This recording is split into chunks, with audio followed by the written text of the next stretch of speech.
go, Brandon. Well, guys, it looks like the Biden handlers now are positioning themselves to put forth another potential nominee for the ATF director position. And I say the Biden handlers because we've all known for quite some time that Biden is not calling the shots. Biden is not aware of much.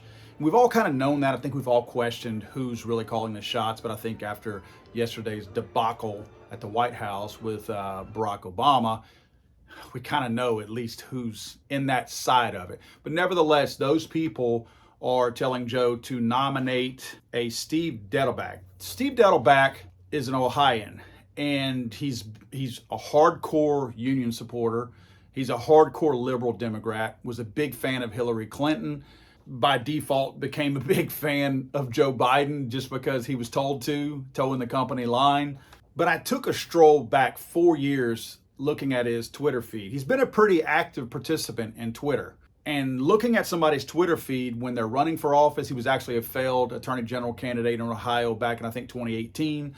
So when you look at you can see a shift when you're looking at someone's Twitter feed for whenever they're just a U.S. citizen and whenever they're a candidate for a position, or of course, if they win. Big change and a big shift in the tone and how they act, how they word things and all that. So yeah, you got to see kind of a good inside peek at it. If you get a chance, go out to his Twitter feed and just scroll back. I went back about 4 years and just kind of gave up because I saw what I needed to see to know what we're dealing with here. You guys will also remember our old AG Eric Holder under Barack Obama. Big wacko, big anti-gun nut job. Remember, Barack Obama and Eric Holder were the two people single-handedly responsible for trafficking and running guns to Mexico that ended up making their way back to the United States and killing a Border Patrol agent, among other people that were attacked with those same guns. And again, these guys did that. They did that to give the appearance that guns were a problem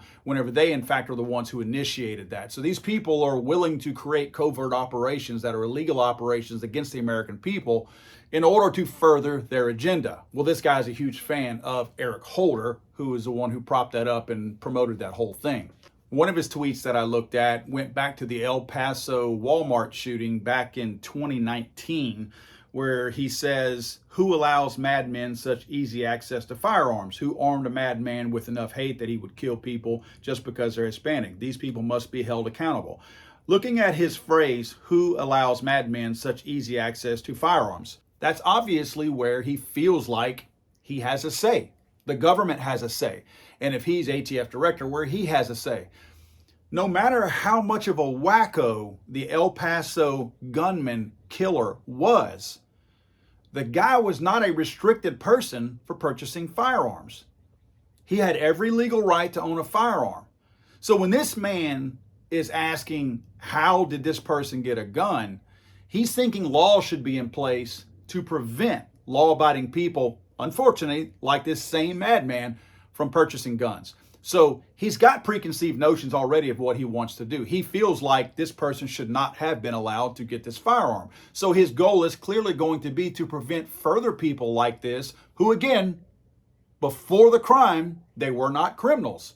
You cannot predispose a person just because they have not committed a crime. You can't make someone guilty of a crime if they've not committed a crime, no matter how much you hate what they have to say. I'm not defending the guy. I'm just saying you cannot scrub everybody with this broad brush just because you don't like their position on something. And this man, the ATF director nominee, Steve Dettelbach, thinks that people should not be allowed to legally purchase firearms simply because they may commit a crime.